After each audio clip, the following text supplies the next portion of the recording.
ഈ അടുത്ത കാലത്ത് കല്യാണം കഴിഞ്ഞവരാണെന്ന് തോന്നുന്നു. രണ്ടുപേർക്കും അടുത്തിടപഴകാൻ കുറച്ച് മടിയൊക്കെ ഉണ്ട്.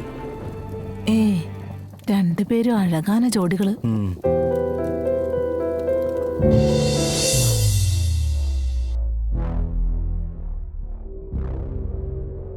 നമുക്ക് പോണ്ടേ? പോകാനോ? എങ്ങോട്ട്? ഞങ്ങൾ വന്നത് ഞങ്ങൾക്ക് വേണ്ടപ്പെട്ട ഒരാളുടെ ചിതാഭസ്മം പാപനാശിനി പുഴയിൽ ഒഴുക്കാനാണ്. നാളെ പുലർച്ചെ ഞങ്ങൾക്കത് ചെയ്യണം. മഞ്ഞമല എസ്റ്റേറ്റിൽ ഞങ്ങൾക്കൊരു മുറി പറഞ്ഞിട്ടുണ്ട്. ഭൂതത്താൻകെട്ടിന്റെ അടുത്തുള്ള പാപനാശിനിയില് കർമ്മങ്ങൾ ചെയ്യാന്നാ വിചാരിക്കുന്നത്. ഭൂതത്താൻകെട്ടിന്റെ അടുത്തുള്ള മഞ്ഞുമല എസ്റ്റേറ്റിലേക്കൊന്നും നിങ്ങൾ ഈ സമയത്ത് പോയാൽ എത്തില്ല. മാത്രമല്ല അത് അപകടമാണ്. പാപനാശിനി പുഴ ഒഴുകുന്നതേ ഞങ്ങളുടെ ഈ കാട്ടിന്റെ നടുവിലൂടെയാ. ഇവിടെയാണെങ്കിൽ ഞങ്ങൾക്കൊരു മുത്തപ്പൻ കർമ്മിയുമുണ്ട്. കർമ്മങ്ങളെ നമുക്ക് അദ്ദേഹത്തിനെ കൊണ്ട് ചെയ്യിക്കാം. എന്താ, സമ്മതമാണോ? എങ്കിൽ ഞാൻ മുത്തപ്പൻ കർമ്മി ഏർപ്പാടാക്കാം. ശാലിനി എന്താ പറയുന്നത്? എന്തു പറയാൻ, മഞ്ഞുമല എസ്റ്റേറ്റിൽ എത്തണമെങ്കിലേ കിലോമീറ്ററുകൾ സഞ്ചരിക്കണം. ആനയും പുലിയും കാട്ടുമൃഗങ്ങളും ഒക്കെ ഓടി നടക്കുന്ന ഈ കാട്ടിലൂടെ ഈ നേരം കെട്ട നേരത്ത് സഞ്ചരിക്കണോ? അതെ, അത് അപകടം വിളിച്ചു വരുന്നതിന് തുല്യമാണ്. ഞങ്ങക്ക് ഈ ചിതാഭസ്മം പാപനാശിനി പുഴയിൽ ഒഴിക്കാൻ മതി. ഇവിടെ അതിനുള്ള സംവിധാനം ഉണ്ടാക്കാൻ പറ്റുന്നുണ്ടെങ്കിൽ അത് മതി. അത് ഞാൻ കർമ്മിയെ കണ്ട് കാര്യങ്ങളൊക്കെ സംസാരിച്ചോളാം. നാളെ രാവിലെ നമുക്ക് ചടങ്ങുകൾ നടത്തുകയും ചെയ്യാം. നോക്കി നിൽക്കാതെ ഈ കിഴിയെടുത്ത് ചൂട് പിടിച്ച് കൊടുക്ക് സാറേ. നീരങ്ങ് പോട്ടേന്ന്. പിടിക്ക്, കാലിൽ ചൂട് പിടിച്ച് കൊടുക്ക് സാറേ.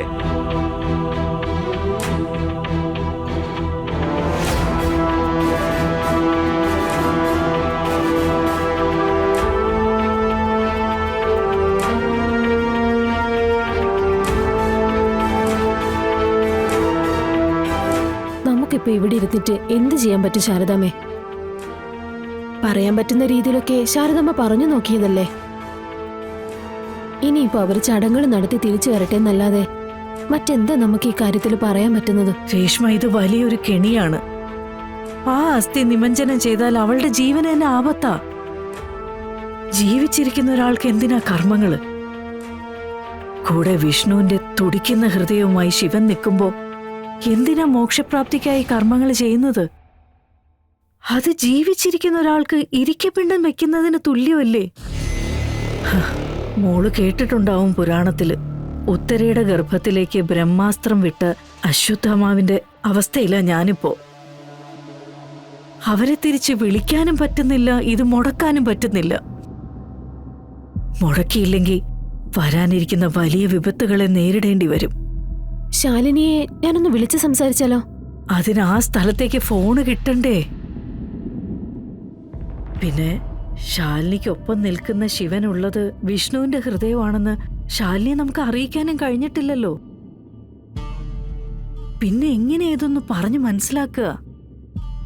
ഇതിന്റെ ഒരു ഗൗരവം അവരിലേക്ക് എത്തിക്കാൻ കഴിഞ്ഞില്ലെങ്കിൽ അവരെ അതിൽ നിന്ന് പിന്തിരിപ്പിക്കാനും നമുക്ക് കഴിയില്ല മോളെ. ഇതിപ്പോ നമുക്കവരെ തടയാൻ കഴിഞ്ഞില്ലെങ്കിൽ അവരാ ചിതാഭസ്മം പാപനാശിനിയില് നിമഞ്ജനം ചെയ്തു എന്ന് വിചാരിക്കാം.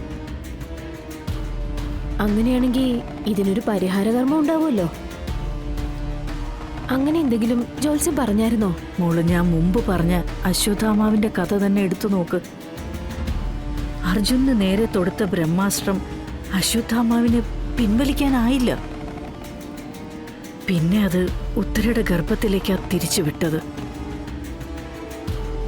അതുപോലെ ഇതിന്റെ തിക്താനുഭവങ്ങൾ ഇതുമായി ബന്ധപ്പെട്ട് നിൽക്കുന്നവർക്കെല്ലാം ഒരു മഹാമാരി പോലെ വന്നു ചേരും.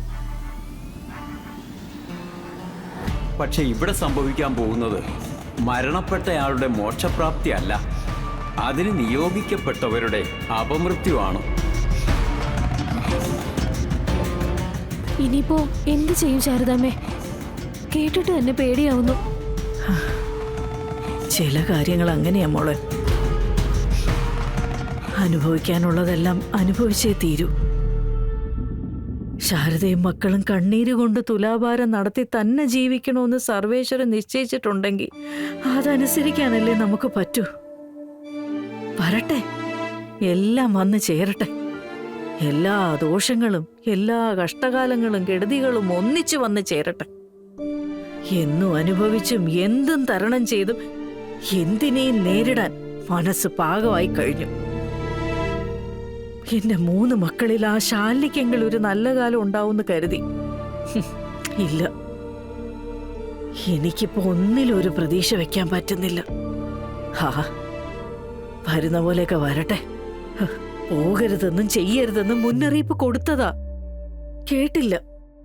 ഇനിയിപ്പോ വരും വരായികളെല്ലാം അനുഭവിച്ച് തീർക്കട്ടെ. ഈ ജന്മത്തിൽ തന്നെ എല്ലാ സങ്കടങ്ങളും ദുരിതങ്ങളും വാങ്ങിച്ചു കൂട്ടുമ്പോ ഇനിയൊരു ജന്മം ഉണ്ടെങ്കിൽ അതിലെങ്കിലും സ്വസ്ഥതയും സമാധാനമുള്ളൊരു ജീവിതം ഉണ്ടാവട്ടെ.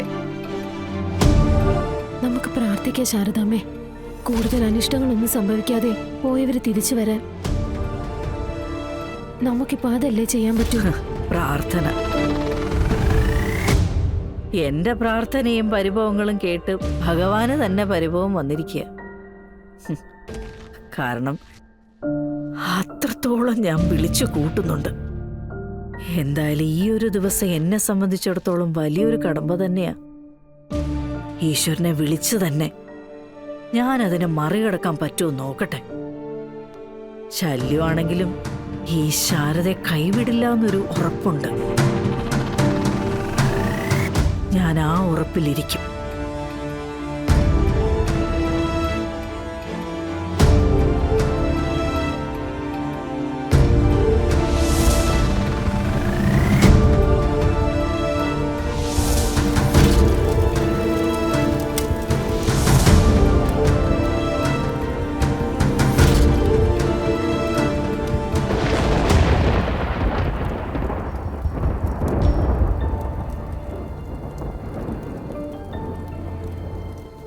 ഈ അടുത്ത കാലത്ത് കല്യാണം കഴിഞ്ഞവരാണെന്ന് തോന്നുന്നു.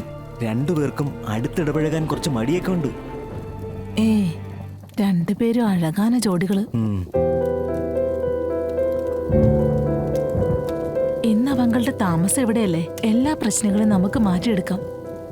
നാളേക്ക് ഇവര് ഊര് വിട്ടു പോകുമ്പോ സീതാദേവി ശ്രീരാമദേവനും പോകുന്ന പോലെ പോകും.